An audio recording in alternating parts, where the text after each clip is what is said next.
We are go for liftoff in T-minus 30. Hit the record button.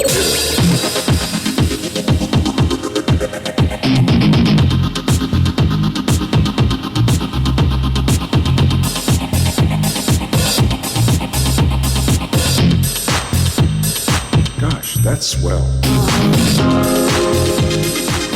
Hello, Kerry?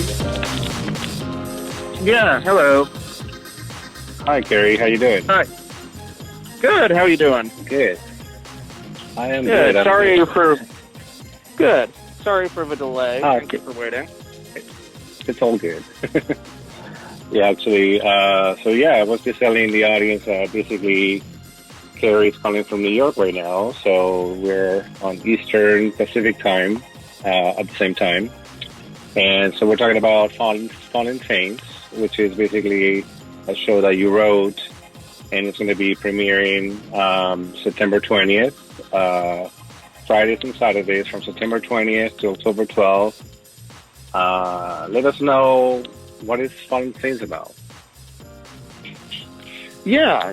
So the Fallen Saints series is actually is an ongoing series of Halloween shows that the company Force of Nature Productions, run by Sebastian Muñoz, has done for the past 4 years, and they've done like a different theme, a different story each year with like certain characters or motifs that tend to transfer from one year to another. But this is the first year that I've written it for them because Sebastian has directed other shows of mine in the past, and we got into talking about Fallen Saints and, you know, if it would be something I'd be interested in. And I was specifically interested in taking a look into the Salem witch trials and finding a way to dramatize that I haven't quite seen before, and that excited me. And the notion excited Sebastian as well. And so from there, we figured out a way to tell a story that's hopefully, you know, engaging and exciting and surprising, and only it's quick. It's 45 to 50 minutes. It takes you through a couple different spaces, and I like the way that it plays with the notion of fear. How fear seems to be what's coming up because of this scary stuff going on, but then as it goes on, fear and the way people act because of fear actually ends up being the scariest, most dangerous part of the whole thing.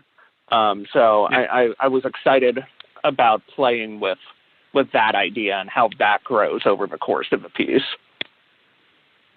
Right. Yeah, I was reading the synopsis, and it seems like it's actually going to be turning.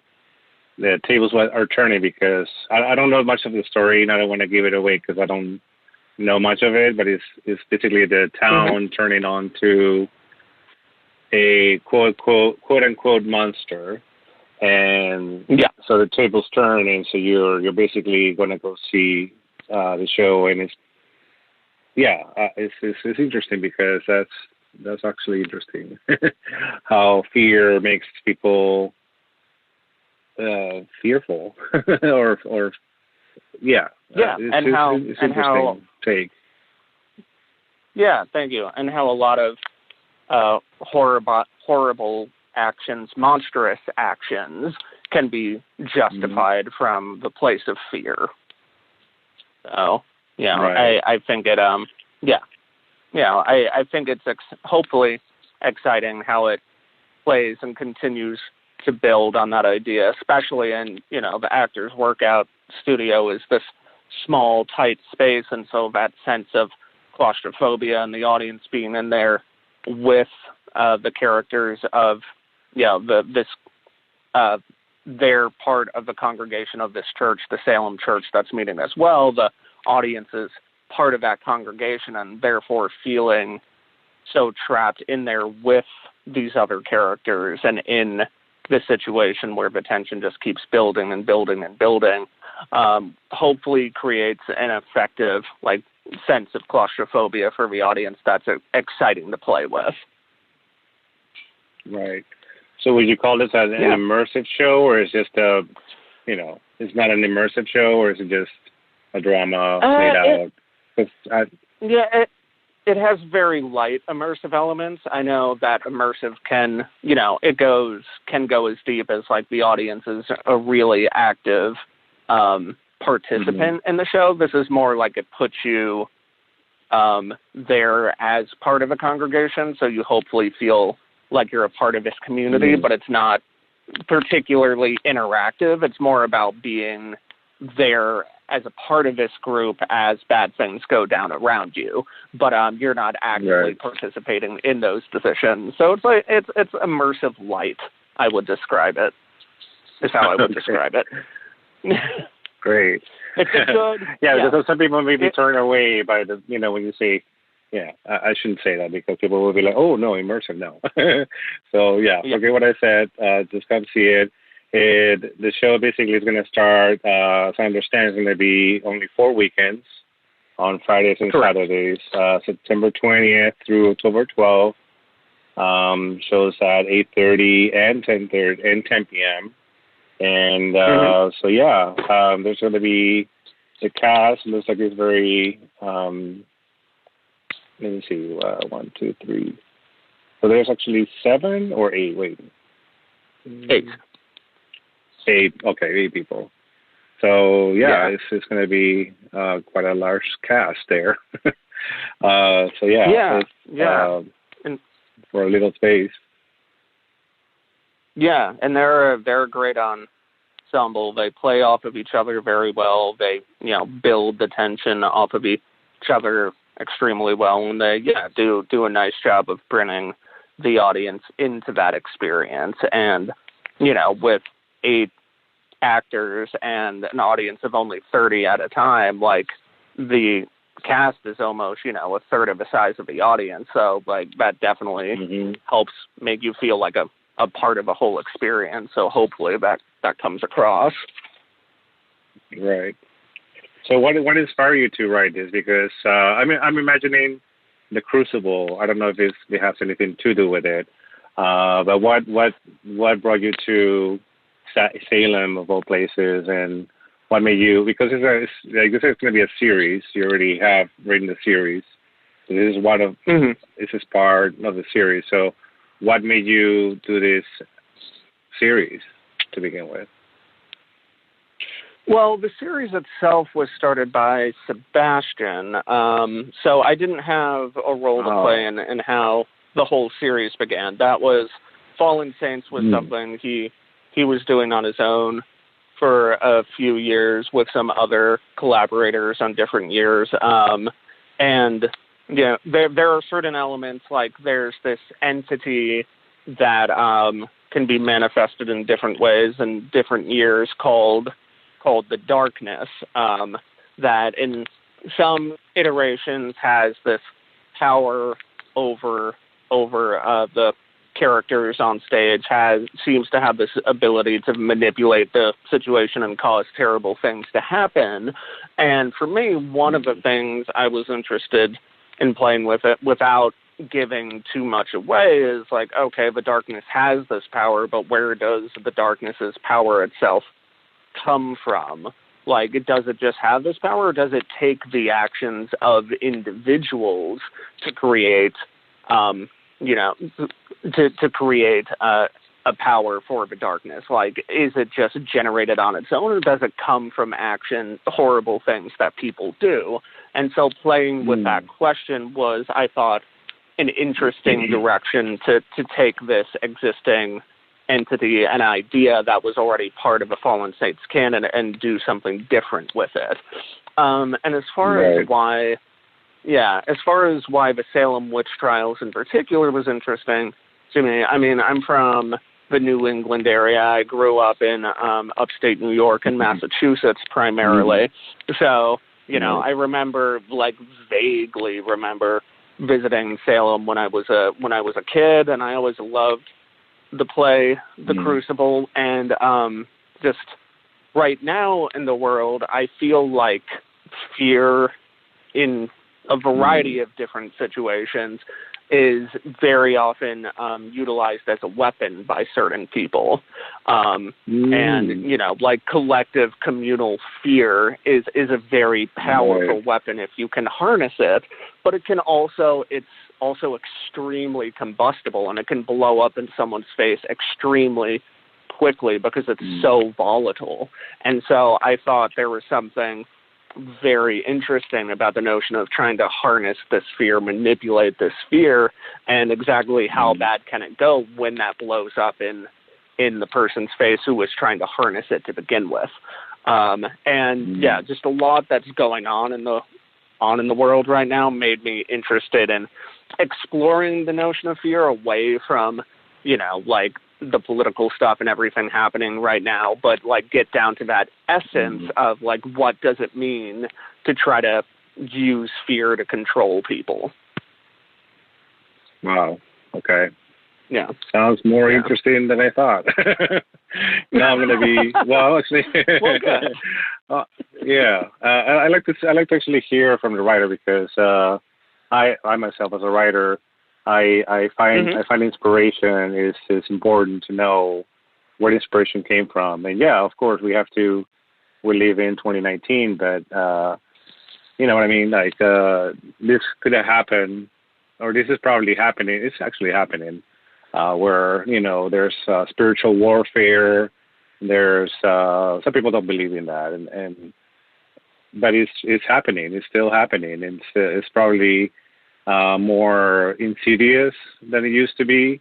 It's more covertly than it used to be, where, you know, in Salem, it would be like the whole township will be got together and hanging people, and you know what I mean? So it's not to that degree nowadays, which is probably even scarier because, you know what I mean? So it's kind of like it's what's going on right now, and how people are torn. The country is basically torn in two parties, or maybe three parties, or more, and nobody knows what's real and what's not real. And so that speaks to what's happening. So wow, this is pretty interesting. And I love your, by the way, I wanted to mention the artwork, because I remember last year I was at Hollywood Fringe Festival, and I wanted to see Wounded, and I did not make it because it was crazy, but I heard great things about it. But I know that you guys won for the best artwork for. There was an award happening, and congratulations on that. And but yeah, the story Wounded it's something that I wanted to see. I probably met you there. I think it was you and a woman there. I forget who it was. But yeah, I wanted to see it. I don't know if you're gonna bring it back, or you're gonna be putting that one again at all. I'm curious. That particular one, I'd be open to a full production in LA, and it's been discussed at a couple of places, but there aren't any particular plans to do another mounting of that one. I have another show, a different show that hasn't had a world premiere yet. That's going to be opening somewhere in spring of 2020 in LA, but Wounded, right now doesn't have a plan to come back. But thank you. The artwork for that was done by Matthew Hill, who did an amazing job on that and absolutely deserved the award for that. And I know we were part of. I believe we did meet, and you were it was probably my girlfriend and producing partner Tanya that was there with me. Was it at like office hours or one of those things? Okay. Yeah. And it was one of the office hours. Yeah, and I know we were part of one of those same groups, like the Alliance group that had like the Facebook Messenger thing, because I saw you pop up there all the time. I know. But, I'm the annoying guy that messages people every day, every other minute. No, not annoying. I tried to tone it down last year or this year, because last year was crazy, but every year is crazy. Yeah. What am I saying? So, that's what you got to do, though. Like, the Fringe is a great opportunity to go out and meet people and make these connections and, to both champion your own art, but also champion other people's. And, I think your willingness to be so communicative and put yourself out there was a very good thing. I know, I'm a little more introverted, so that's sometimes a difficult thing for me to do, which is why it was great that Tanya is much more extroverted than me, because she was able to carry some of the heavy lifting at office hours that was difficult for me. But I think that's a great quality to have. Yeah. Yeah. Well, in actuality, I wouldn't say I'm shy, but I actually do get a little bit of anxiety whenever I'm about to enter into the office hours. Because of the size, the amount of people that are there, and not only that, but also speaking of spiritual warfare, you have. I'm very sensitive to energy, so if I see some weird energy going around me, I need to leave. I need to go. So, but no, your girlfriend was wonderful. I really liked her. And so there, that's the way I pick my next shows to see. I gotta first meet the people or talk to the writers and the people. Like yesterday, I just had an interview with Matt Ritchie, who is also doing in the same theater. He's doing the Romeo and Juliet in Hell. That's the title of the show, and it sounds hilarious. And of course, he's the one. He's doing all those great shows. So, but he recommended I talk to you, and so here we are. Oh, thank you. And so, it's and I understand you wrote 220. I can't believe what I just read. I'm like 220 productions. Wow. Is that? I haven't written that many. I've had that many different productions of my shows. Okay. Yeah. Not quite that prolific.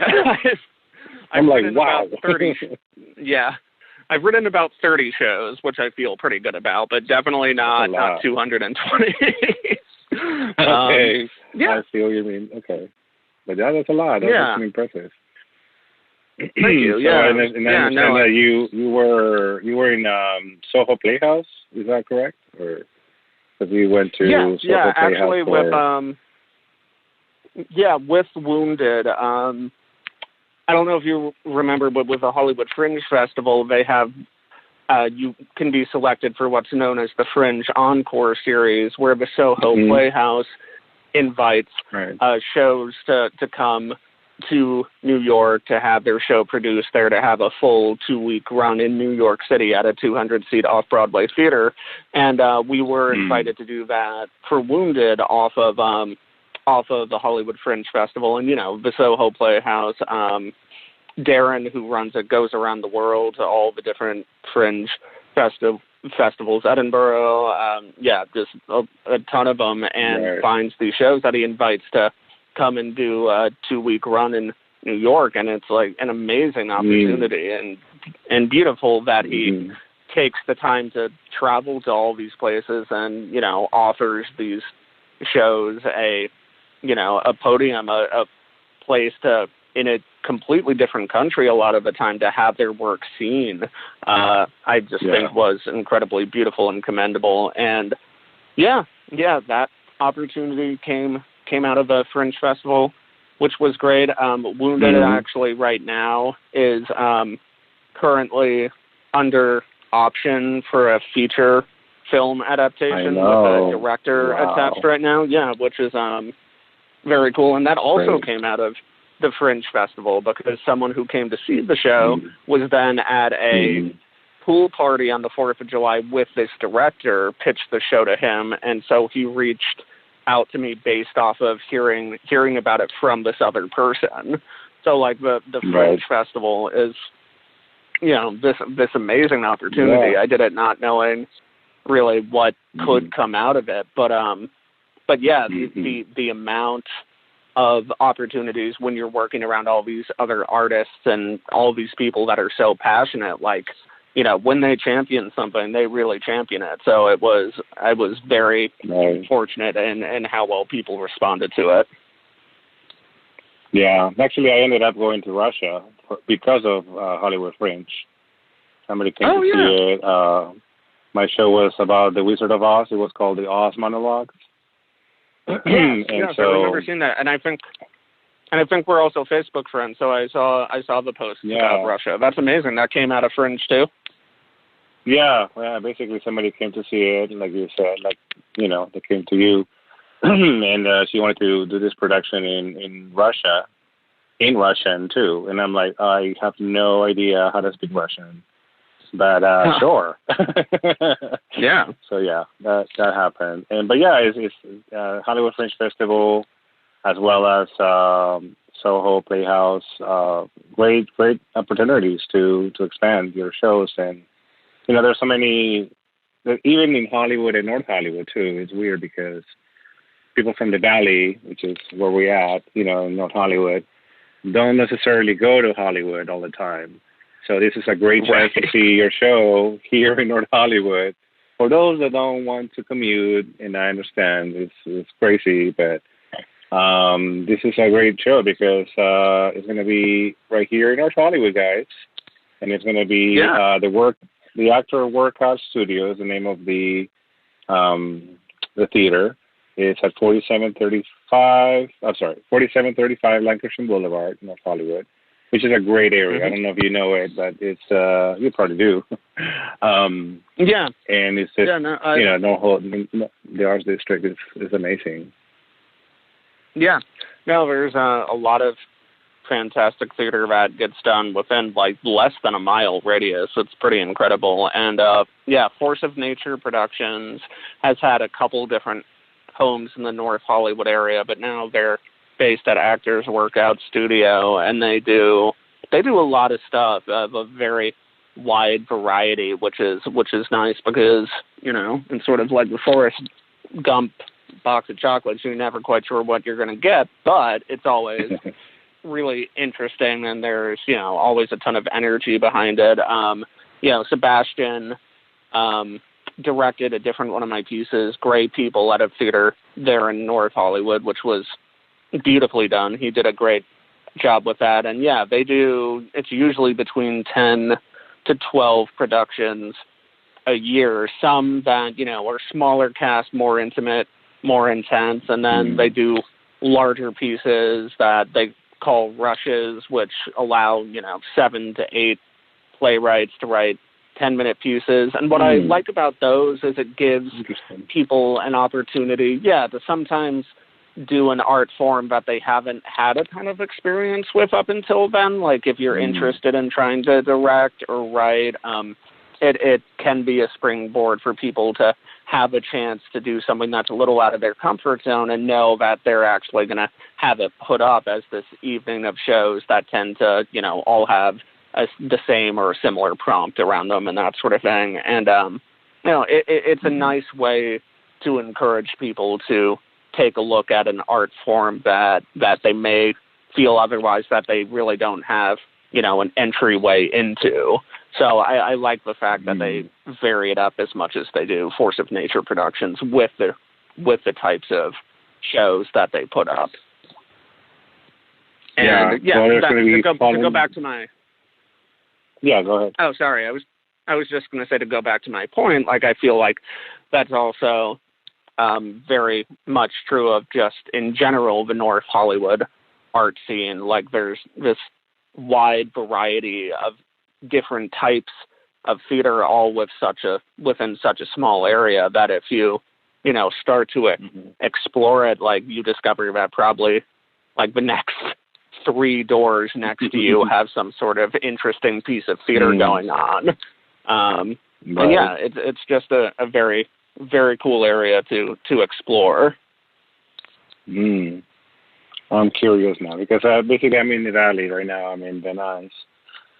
But I always, I basically once I discovered Hollywood Fringe and I went ballistic, I went crazy. I was like, oh my God, I want to see so many shows. And, the first 2 years have been crazy, amazing in that sense. And so now now that I'm, looking for other spaces. So that's great. I'm checking Actors Workout Studio once again. It's going to be the theater. Falling Saints is going to be one of the shows. There's going to be another one called Edgar Allan Poe, which is obviously interesting to me. I love Edgar Allan Poe. That's going to come in September and October. So I'm going to probably have an interview with that. Hopefully, I want to see both shows. And of course, Romeo and Juliet in Hell. Sounds like a riot to me. So yeah, I don't know if you want to tell the audience do you have any way that they can follow you on social media, or how do they find out about your show online? Specifically to find out about Fallen Saints, you can, if you're on Instagram, you can follow Fonprods and FONPRODS and go through the link there to the website is www.fonproductions.com, and that's the best way to get the tickets. And then I believe for Salem, I think it's still in use. You can use the code WITCH for discounted tickets. And if anyone wants to follow me specifically like that, my oh man, I'm terrible at Instagram. I can't even remember what my handle is. Okay, it's literally just my name, and I couldn't remember it. It's Kerry, Kerry, Kaz, Kaz, and I have some info on the show there and pictures and that sort of thing. So, yeah. Right. Yeah, because your name, I couldn't pronounce it. I'm like, Kazmierowicztrimm. Oh, okay. No, I'm not gonna say Kaz. Okay. Yeah. Thank you. Although I could try, but no, I'm not gonna do it. But yeah. No, I shouldn't. Well, how do you say it? You say it first. Okay. It's Kazmierowicztrimm. See? No, which actually, it's not as, the confusing thing about it is that it should have a hyphen, but it doesn't, which is what throws everyone off, because my parents thought it would be more romantic to not have a hyphen, to just squish it all together, but now it looks like gobbledygook. But the Kazmierowicz is Polish and the Trim is Irish. So it's Kazmierowicztrimm. Wickstrom. Yes. Okay. Or you can call him Kerry, right? Yeah, that's fine. That's fine. I hate chopping people's names off, but I'm like, okay, this one's a little very long. My name is long too. So Tomayor is my full name. So it's just some people say like, I'm just gonna call you Victor or Italo, whatever. But yeah. So once again, guys, come check out the local theater, because some people claim that LA is not a theater town, and you guys will be wrong, because not only is there theaters, there's great theater actually, as I just found out, this production, but also there's many other productions happening near your town. So there's another one in Sherman Oaks. It's one called White Fire Theater, where I saw two great shows too. So now I'm heading to NoHo down the art district there. I'm gonna check out some shows. There's stuff around. So if you want to follow my page, once again, it's Italo Productions, or anyways, I'll put the link below, so you guys won't have to write all this down. So you can just click below, and it'll take you to the pages. And for tickets, like he said, Kerry said, the code is WITCH. Try that code and see if it works for you. Anything else you want to warn the audience before they see it? Should they come prepared with torches or a cross, or what do you want them to bring? What do you want them to take out of your show, basically? I think they just need to, come ready for an intense 45 minutes of, like an interesting question of, like, where does fear come from, and what happens when someone harnesses that fear and just go with the journey, because it, goes on a pretty intense one very quickly, which, I think is exciting. We've been getting positive responses that it creates this intense, powerful momentum. So yeah, I would say just come in open, ready to have an exciting, hopefully somewhat terrifying time. Yay. Sounds amazing. Sounds great. It's October, officially October today, and tomorrow is officially my birthday, by the way. I'm turning happy a year early older birthday tomorrow. Thank you. And I don't usually say this to people, but you know what? I'm turning 47, so I may as well say it before before I forget what my birthday is. But no, it's actually it's a treat. Like I say, I love theater, so I'm already seeing your show this Friday, I think. Friday. I'm looking forward to it. And for those that are listening, please check it out. It's going to be great. And then following that, there's three shows happening that I want to go see at this theater. And so this might be my next go-to place, and it's right here in the valley, so I don't have to go, cross the 101 and, fight all these people along the way. So follow us wherever we go, and Kerry, good luck on all your projects. Hopefully Thank you. Are you coming to LA for this production, or are you staying in New York, you were saying? I was there for the rehearsals and when they did the preview at Midsummer Scream. I'm going to be in New York for the next few months, but I'll be back around Christmas time for a while, which I'm excited about. Cool. Yeah. Okay. Well, look forward to meeting you. If I met you before, I'll be glad to meet you again. And if not, then same. Yeah, and then we'll do a toast. But once again, thank you for calling. I know that you're busy right now. You're in New York City, New York Minute. You have to go, and I wish you nothing but good luck. I hope your show gets picked out to be on. Was it Netflix, or you don't know who it is? For which show? For Wounded, I think it was. Oh yeah, no specific network yet, but yeah, thank you. Fingers crossed. Have some good conversations going, so hopefully something will happen with that soon. And yeah, thank you. Right. I look forward to meeting you in person, either for a first or second time, and I hope you enjoy the show. Let me know what you think. I sure will. We are go for liftoff in T-minus 30. Hit the record button.